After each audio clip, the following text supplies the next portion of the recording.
প্রতিদিনের রাত্রিটা একরকম থাকে,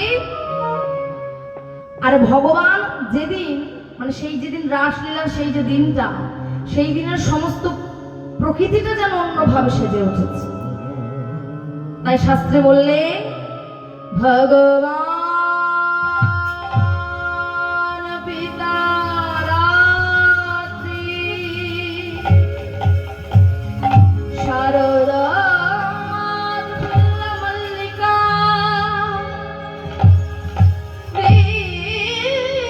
শানন্তাং মনুষ্যক্রে যোগমায়া মোপাশ্রিতা।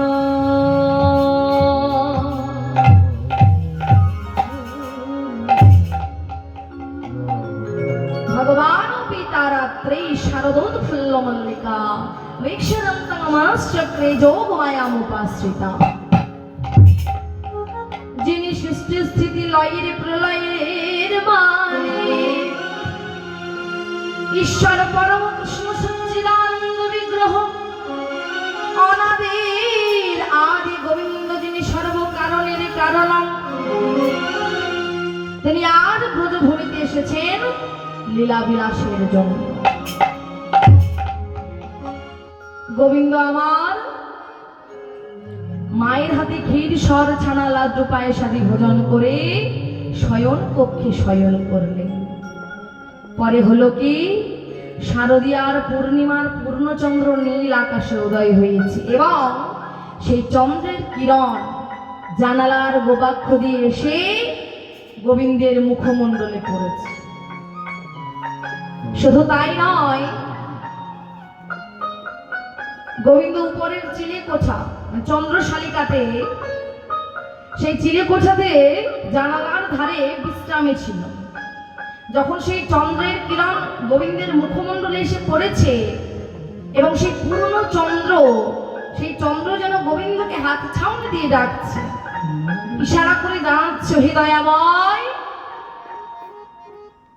পরম ভগবান শ্রীকৃষ্ণ চন্দ্র, নিখিল বিশ্ব ব্রহ্মাণ্ডের মালিক তুমি, আজ বড় আশাপূর্ণ রজনী, তুমি আর বিলম্ব করো না, তুমি শয্যা পরিত্যাগ করে বাহিরে এসো, সমস্ত সবাইয়ের মনোবাসনা পূর্ণ করো।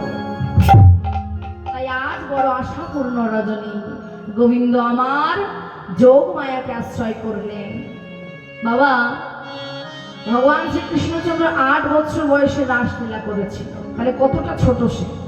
তাহলে ভগবানের সঙ্গে আমাদের জগতের সবাইয়ের সঙ্গে কি তুলনা করা যায়? যায় না। ভগবান 8 বছর বয়সে লীলা করেছিল মা, রাসলীলা। তো সেই ভগবান আজকে শয্যা পরিত্যাগ করে বাহিরে এলো, এসে কি করছে?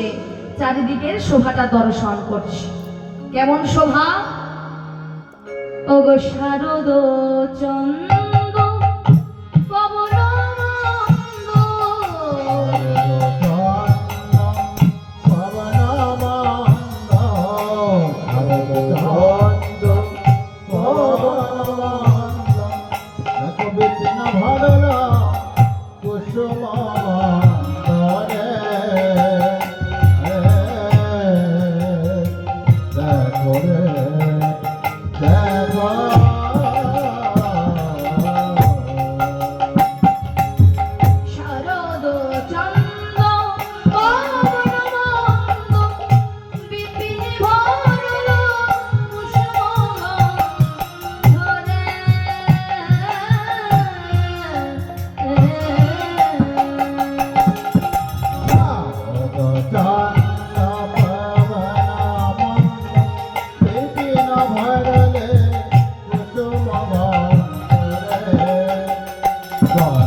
শারদ চন্দ্র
দেখো নীল আকাশে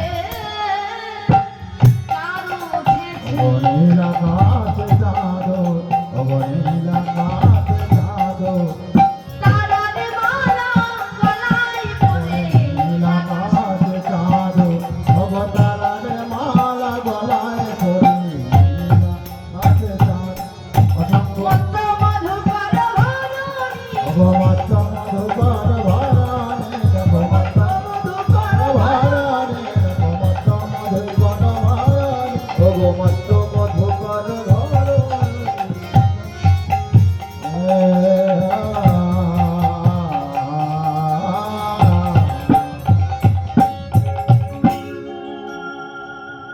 শারদ চন্দ পবন মন্দ বিপিনে ভরণ কুসুম গন্ধ। নীল আকাশে আজকে পূর্ণ চন্দ্রের উদয় হয়েছে। চন্দ্র কত কলা গো মা, কত কলায় পরিপূর্ণ জানা আছে? 30 কলা। বাবা, ও চন্দ্র আর পৃথিবীর বুকে নেই গো। হ্যাঁ, 16 কলা পূর্ণ চন্দ্র। তা কোনোদিন কিন্তু বাবা কথাই বলে যে চাঁদের গায়েও কলঙ্ক আছে, আমার গোবিন্দের গায়ে কিন্তু কোনো কলঙ্ক নাই। তো আজ যে রজনী দিন ভগবান শ্রী গোবিন্দ সবাই মনোবাসনা পূর্ণ করবে, আজকে রাত্রিটা অন্যান্য দিন রাত্রি থেকে একেবারে আলাদা। যুগ যুগ ধরে সাধন ভজন করেছিল, যুগ যুগ ধরে ধ্যান তপস্যা করেছিল, শুধুমাত্র এই একটা রজনী, এই একটা রজনীতে তারা গোবিন্দকে নিজের প্রতিরূপে পাবে বলে গোবিন্দ আমার কি করেছে, যোগ মায়াকে আশ্রয় করে বনভূমি দর্শন করলেন এবং করের মুরলিটা করে নিয়ে শয্যা পরিত্যাগ করে বাহিরে এলো। সেই রাত্রির শোভা গোবিন্দ আমার দর্শন করছে, যেটা হওয়ার নয় সেটাও হলো। ভগবান অপিতা রাত্রি, ভগবান হয়েও সেই রাত্রিতে তাদের মনোবাসনা পূরণ করবার জন্য বনমাঝে এলো। ও গো হেরো তোরা ওই ছোট ভাতি,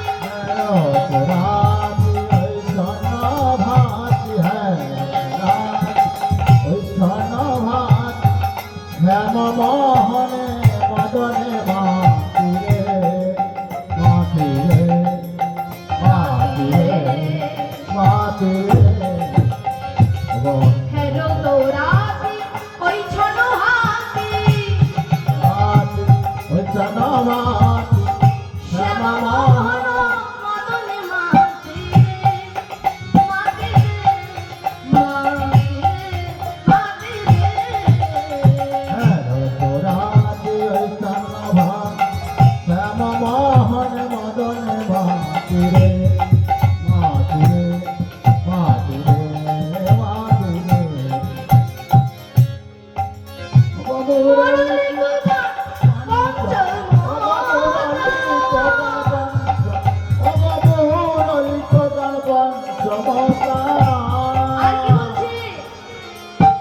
পঞ্চম গানে মুরলিটা বাজছে, মুরলি কো গান পঞ্চম গান।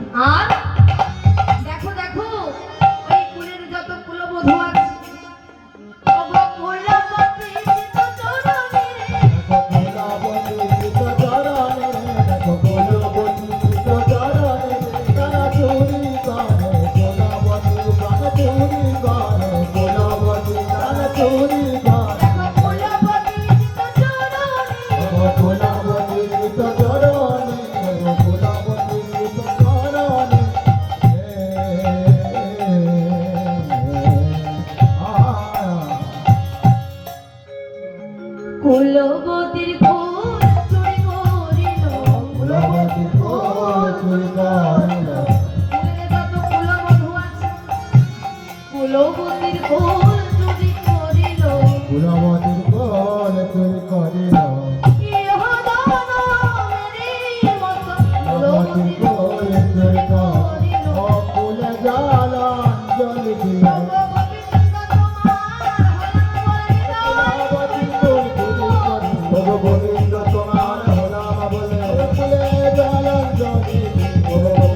আচ্ছা, এখানে একটা মা বসেছিল, চলে গেল তাই তো?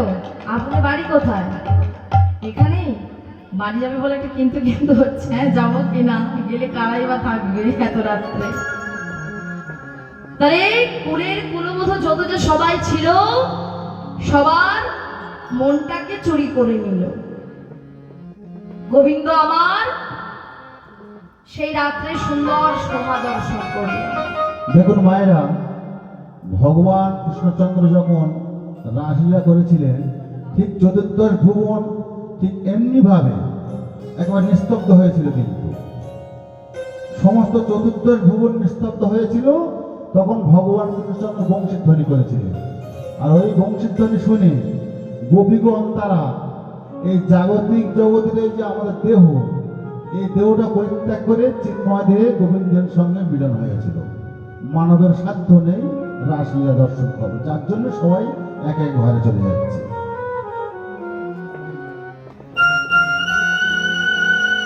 ভগবান শ্রী গোবিন্দ আমার পঞ্চম তারে মুরলী ধ্বনিটা করছে। যখন মুরলী ধ্বনি বাজালো, আকাশ বাতাস পাতাল সমস্ত সবকিছু বিশ্ব ব্রহ্মাণ্ড একেবারে কটাহির ভিত্তি পর্যন্ত ভিত্তি করে মুরলী ধ্বনি সকল দিকে বিস্তারিত হয়ে গেল।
বাঁশিটা যখন মা মুরলীতে যখন পঞ্চম তানে বাজিয়েছে,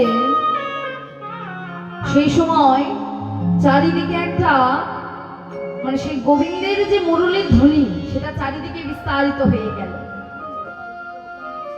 সমস্ত সবাই কর্ণমূলে গেল, কিন্তু সবাইকেই সেই ডাকটাকে মানে আমরাও তো যখন মায়ের গর্ভে ছিলাম তখন বলে এসেছিলাম, দয়াময় একবার মানব জন্ম পাইয়ে দাও, ধরার বুকে গিয়ে তোমার নাম করব। কিন্তু মা, যেদিন ধরার বুকে এলাম, মায়া যেদিন আমাদেরকে গ্রাস করলো, সেদিন থেকে ভগবানের দেয়া কথা আমরাও ভুলে গেছি। ভগবান যখন শ্রী মুরলীটা বাজিয়েছে, সবাই শুনল, গোপীগণ সবাই শুনল, কিন্তু সকলে তাহা পূর্ণ তত্ত্ব অবগত হইতে পারল না। কেন? কেননা কেহ কেহ সুখের জন্য অনুভূতিতে ধাবিত হইল, কিন্তু যাহারা গোপী, যাহারা ভক্ত, তাহারা সেই রসের রসিক হইয়া পূর্ণ আনন্দ করিয়া লইল। শুনত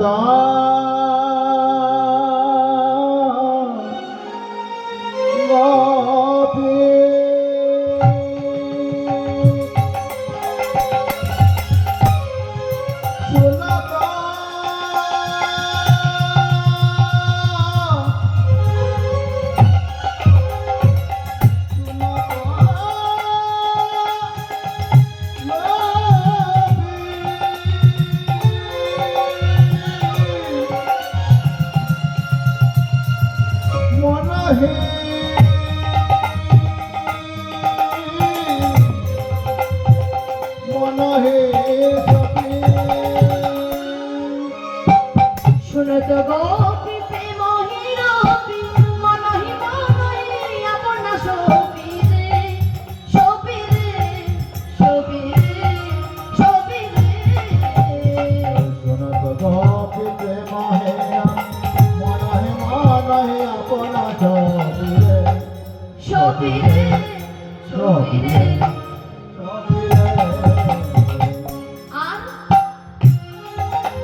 শোনো তো গো বিধি মহিলা মনহি মনহি আপন সখী রে রে সখী রে সোনা তো গোবিন্দে মহিরা মনে মনে আপন সপিরে অপিরে অপিরে অপিরে হে তোলা তো যায় হে ভোলা তো হে তোলা তো যায় হে ভোলা তো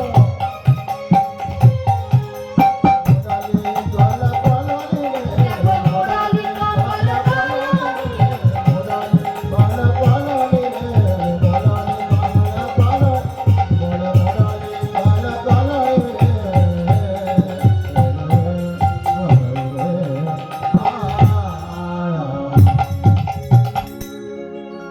তত হিবেল সখী মেলি কে হোক হোক কত না হেরি রে হেরি রে হেরি রে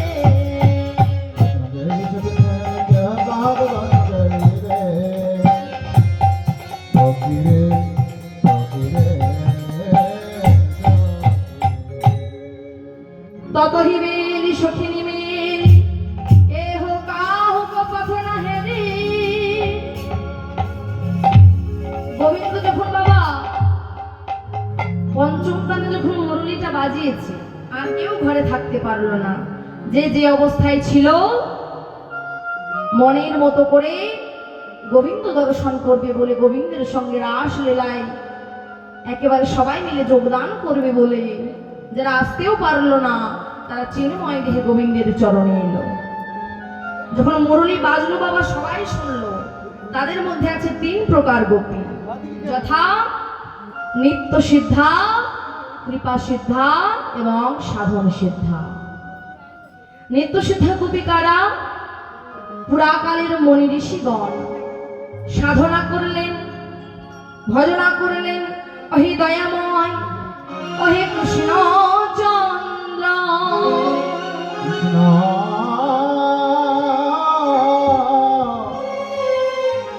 আমাদের ঘরে জ্বালা বাইরে জ্বালা প্রাণ গোবিন্দ ওহে দয়াময় বল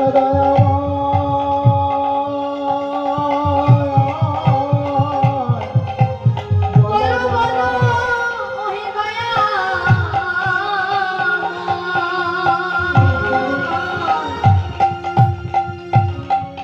এখন এই ঘর ছেড়ে আমরা কেমন করে তোমার চরণে যাব? নিত্য সিদ্ধা গোপী পুরাকালে মুনি ঋষিগণ সাধনা করলেন, হে দয়াময় আমাদের এই পুরুষ দেহটা পরিত্যাগ করে গোপী দেহ দাও, সেই দেহ দিয়ে তোমাকে আমরা, সেই গোপী দেহ দিয়ে তোমাকে ভজন সাধন করব। নিত্য সিদ্ধা গোপী মুরলীর ধ্বনি শুনলেন এবং সবাই আগে ছুটে চলে গেল। সবাই আগে এরাই হলো বৃন্দাবনের সবল। আর কৃপা সিদ্ধা, যেমন আমরা বলে থাকি ওহি দয়াময় তুমি আমাদেরকে কৃপা করো, কিন্তু ভগবান তার উত্তরে বলেন শোনো জি, করে পাওয়ার নাম হলো কৃপা। তোমরা কর্ম করে যাও, করুণা আমি, কৃপা আমি করে রেখেছি। কৃপা সিদ্ধা গোপী তারা যখন মুরলীটা শুনলো, কিন্তু তারা যেতে কেউ পারল না, কেননা তাদের ঘরে বন্ধন আছে। গোবিন্দ বলো বলো এবার হতে কেমন করে তোমার চরণ দর্শন করিব। ওহে দয়াময় আমরা কৃষ্ণ পাদিনীর ঘরে বসত করি, এই ঘর ছেড়ে কিভাবে তোমার চরণে আমরা যাব? তবে নিঠুর ওহে দয়াময় এই পৃথিবীতে যে তোমাকে ভালোবাসে, যে তোমাকে ভজনা করে, আমি শুনেছি ও তার এমনি ভাবে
পামা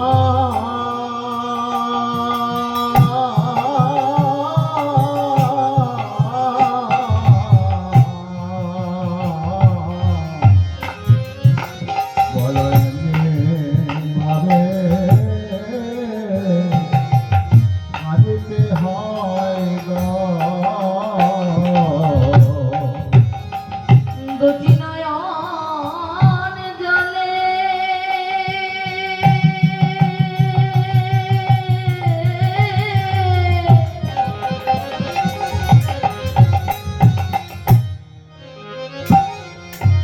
বুক ভাষায়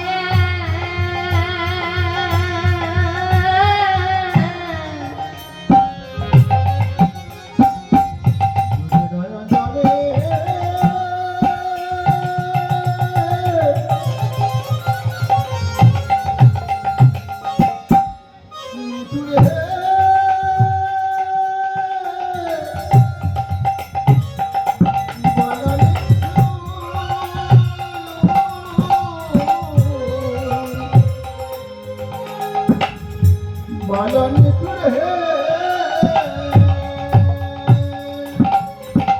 দুটি নয়ন জলে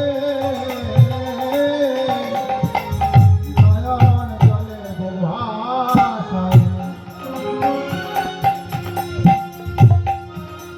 বল হাতে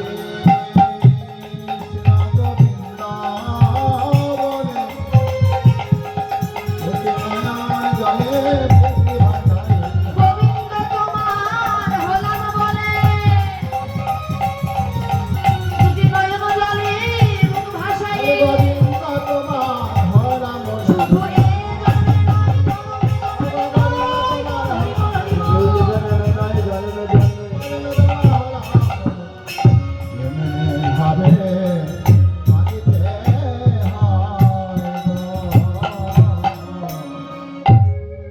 ওই যে প্রথমে বললাম আমরা সচরাচর জানি রাসলীলা মানে কিন্তু নাচ গান, কিন্তু নাচ গানটা কখন হয়েছিল? ভগবান যে গোপীদেরকে কাছে নেবে, এমনি এমনি তো বাবা কাছে নেবে না, সেই দেহটাকেই পরিত্যাগ করে দিতে হয়েছিল। চিন্ময় এই আত্মাটাকে গোবিন্দ চরণ তলে মিলিত হয়েছিল। জড় দেহটা অসার দেহটা গোবিন্দ চরণে যেতে পারেনি। তাদের কতটা বেদনা যন্ত্রণা দুঃখ কষ্ট, ওহে দয়াময় এমন একটা ঘরে আমাদেরকে পাঠিয়েছো, এমন একটা ঘরে পাঠিয়েছো যে ঘর থেকে তোমাকে আমরা ভজন সাধন করতে পারি না। শুধু তাই নয় মা, গোবিন্দ যখন মুরলিটা বাজিয়েছিল সময় জেনে তো বাঁশিটা আর বাজায়নি, তার মনে হয়েছে একটা সময় বাঁশি বাজিয়েছে। যখন বাঁশিটা যখন মুরলিতে যখন বাজালো মা, কোন কোন গোপী নিজ পতি ছিল, তার পাশে শয়নে ছিল। এখন পাশে যদি স্বামী থাকে, ধরুন আমাদের সবার কথাই বলি, পাশে যদি স্বামী থাকে আর মধ্যরাত্রে রাত্রেবেলা উঠে যদি আমার পাশ থেকে চলে যায়, হ্যাঁ সে কি বলবে? ভালো বলবে? তা এখন একটা পতি ঘুমাচ্ছে, তার পাশে তার রমণী ঘুমিয়ে আছে, স্ত্রী ঘুমিয়ে আছে। যখনই বাবা মুরলিটা বেজে উঠেছে, সঙ্গে সঙ্গে কানটা একবারে উচিত ছিল কখন বাজবে। যেই বেজে উঠেছে অমনি তাড়াতাড়ি করে উঠে পড়েছে, যেতে হবে এবারে সেজে নিতে হবে। কি করে সাজছে? পায়ের আলতা নিয়ে নয়নে দিচ্ছে, হ্যাঁ একেবারে উল্টো পাল্টা সেজে নিচ্ছে।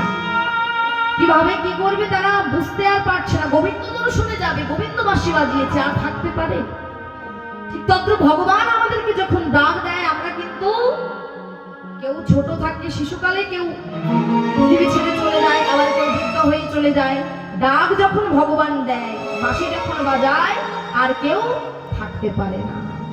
পাশের থেকে রমণী যখন উঠেছে, হাতটা ধরে যায়, এত মধ্যরাত্রে কোথায় যাচ্ছ? এত রাতে আমাকে না বলে কোথায় চলে যাচ্ছ? তারা বলছে, স্ত্রী মাথাটা নিচু করে নিয়ে হাতটা ধরে আছে রমণী, ছেড়ে দাও বলছি, ছেড়ে দাও। কি বললে? তোমার পিতাকে জানিয়ে 7 পাক সাক্ষী রেখে, অগ্নি সাক্ষী রেখে 7 পাকে ঘুরি এত লোক খাইয়েছি, তোমাকে আমি বিবাহ করেছি, সমস্ত সবাই জানে। আর এত রাত্রে তুমি আমার অনুমতি না নিয়ে কোথায় চলে যাচ্ছ?